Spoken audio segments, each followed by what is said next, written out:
Welcome everyone to Aircraft Carrier aka CV101 in World of Warships Blitz. My name is Starbuck and let's get this show on the road. Yes, welcome to Tier 7, the dreaded premium CV hell. Yet, this is where my love for carriers, and especially the Japanese line, all started. Of course, this was before all the premiums, but let's not believe for a second that it should be a problem for you. The Hiryu is an extremely powerful CV, capable of outperforming all carriers at this tier. Yes, with this guide, with confidence in your abilities as a capable CV captain, you can ruin the enemy's day. The Hiryu is the start of the powerful strategy for Japanese carriers of the concentrated wave attack. All your planes at the same time on a single target. This strategy is absolutely devastating, as you will see in a few minutes. Your offensive capabilities make you a real threat. You can, with the right commander and the right timing, eliminate a destroyer in a single sortie. Yes, even with a bit of luck and a bit of perfect timing, watch destroyers cower away from your planes if you follow this guide closely. Now, on the flip side, the Hiryu is weak, and sometimes you'll be attacked by the entire enemy team, including their CV, and your health will drop from 100% to nothing before you even realise what's going on if you're not careful. This is why you must, and I repeat, must pay attention to the mini-map and always be on the movement. Even if it's slow, always be moving with your carrier. You also unfortunately only have 3 fighters, making you the weakest air defense group available at this tier. However, don't worry, if you continue your baiting tactics as shown previously and once again in this video, even Saipan fighters will have a rough time facing against you. I like to think that with the Hiryu, you need to delete the opposition before they can get to you and your allies. Succeed in this mission and you will win every match. Or almost every match. It's never 100%. With the intro done, let's check the equipment needed for Tier 7 with the Hiryu. Now, for the elite bonus, it is a no-brainer. Japanese carriers specialise in torpedo bombers. No need to buff your dive bombers. You can't polish a turd and call it something else. Those dive bombers will still be useless even with the buff. That's why you must select Elite Torpedo Squadron. For the equipments. Now, I find that there's a lot of flexibility in personal choice here, depending on your playstyle and your feelings in Tier 7. The ones that I'm about to show are my choices, but you may wish to choose from the options I also present. In the first slot, I have purchased Ground Service System Modification 1 to reduce the preparation time of all my planes. The logic behind this is to churn out bombers after bombers after bombers as fast as possible to inflict maximum damage to the enemy. You may, however, wish to select Carrier Hangar Modification 3 to increase the number of planes in your hangar. Due to the increase in anti-aircraft from powerful anti-aircraft CVs and ships at Tier 7 and 8, having those extra planes means you can make sacrificial sorties and potentially last longer in the battles. The other options, however, are just too weak compared to the options presented.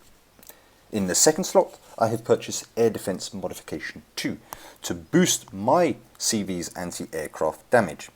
Because of my playstyle and the way that I like to be close to friendlies, I send enemy CV fighters over my own carrier. However, the faster they die, the faster I can return my fighters into action to protect my allies. However, if you're still struggling with fighter baiting or do not want to be as close to the action with the Hiryu's poor protection and health pool, I would recommend Propulsion Modification 1 as a boost to your acceleration to get yourself out of tight spots when destroyers are chasing you. For the third slot, I have selected Air Defense Modification 1 to boost the range of my anti-aircraft to continue the theme from the second slot. You may, however, based on your own abilities and experience, wish to select Torpedo Defense Modification 1 as a counter to the enemy CV's torpedoes, or even Steering Gear Modification 2 to professionally dodge those torpedoes. It's really up to you, but the options presented are the best for you to select from. Now, let's check the Hiryu in action. So, here we have a Tier 8, Tier 7 battle, 3 destroyers on the enemy team, 2 on my team. The Ranger, it should be fairly interesting. I like this map. I think it's a very good map, especially if you're starting on the side that I'm starting. You can push forward with your carrier and hide behind that first island. So, as per usual with all my carrier plays, fighters out first, and let's go hunting some destroyers. Since there are these many destroyers, I know more or less that the capture points A and C, either one of them will have a destroyer there. So it would seem that I'm going to send my fighters out to bait the Rangers ones. It seems they have already bitten. I'm going to send them behind my carrier, and the rest of my planes are going to be sent towards capture point C, and we'll see how it goes from there. So there we are, my fighters have engaged. I found the Gajimada. Time to launch my torpedoes. So as you can see, with the torpedo cones, I'm establishing them well up ahead of them to make sure I maximize that torpedo launching. So you see, from 6 available torpedoes, I've hit 5. Now, just for your information, this carrier does not have a commander, so the potential damage output from my my CV is just a little weaker than maybe the one that you would have. So I'm still continuing to chase the enemy planes. In this case, I'm attacking the torpedo bombers, and what I'm doing here to increase the damage from my fighters, I'm constantly tapping behind those torpedoes, constantly, just to really increase the damage that I can do against it. So I'm sending out my dive bombers and to try and bring down that destroyer. So as you've noticed, look at that damage that I took from that torpedo run. Quite a bit. So a quarter of my health just gone now. I've used a repair kit. That's absolutely fine. No stress from here, no problem. But you've got to be careful. A couple of those hit, and suddenly it's panic stations for you in your CV. But as is most things, so there we go. Fantastic. The destroyer is down. Now we can go hunting, maybe for a second one here. So maintaining that fighter pressure onto those bombers. The more I can hit them, the less damage they can do to me, and the better it is for me overall. So the B capture point has been captured by the second Gajimada. Maybe it's time now to use my torpedo bombers to inflict the same sort of damage. It would seem that the enemy CV has taken quite a liking for me, so I'm going to just maintain my fighters in that B area, just so that there is a quick movement. So, continuing the pressure on the Gajimada, sending out those dive bombers. Have you seen how effective the Hiryu is at not only keeping the scouting availabilities up, but also damaging the enemy?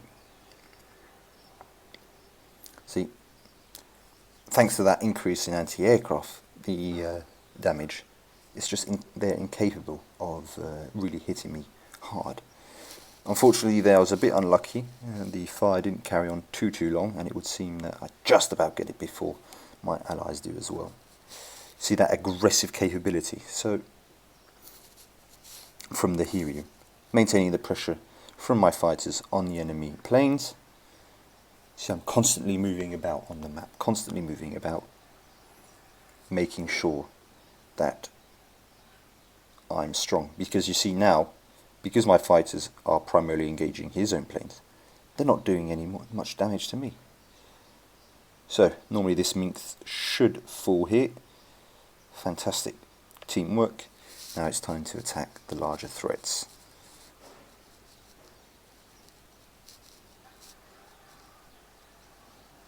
Just going to try and bait those fighters out of the way just in case. I've sent my bombers to assist our friendly destroyer on the sea, try and bring down that North Carolina as soon as possible. I'm pretty much guaranteed already the Clear Sky medals with 21 planes shot down. I doubt the Ranger is going to be able to catch me up on that kind of damage. I'm going to assist in North Carolina. He seems to have shifted finally his attention away from me. And what I can do now is advance with the rest of the team. They're very spread out, my team, so I'm not going to be chasing like a wild rabbit everyone in this situation. But let's try and finish this North Carolina, and then we can assist on A. See, I want to remain, even with the increase in, or the decrease, sorry, in preparation times.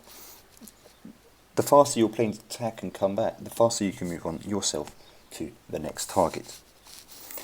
So what I've done here is I've noticed that that North Carolina is about to get torpedoed from Liuyang, so I'm shifting straight away my targets elsewhere, keeping my fighters under pressure against the Ranger to protect my friendly North Carolina.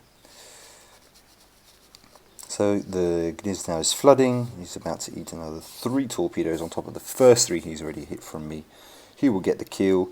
Is it the torpedoes, bombers, compared to the dive bombers? And now let's find that Lyon. I'm entering to the B capture, probably thinking of eventually turning.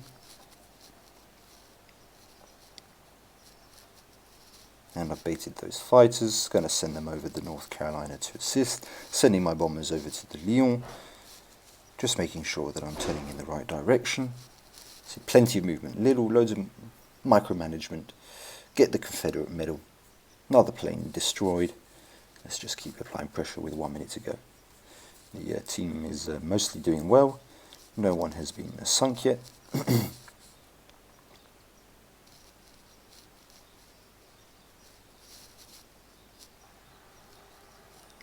And this has been a very good performance from the from my team, who have nonetheless managed to focus on enemy ships. And there we go, the Ranger falls, no more planes to worry about. It's more or less now who can get the most damage or the most kills in our team.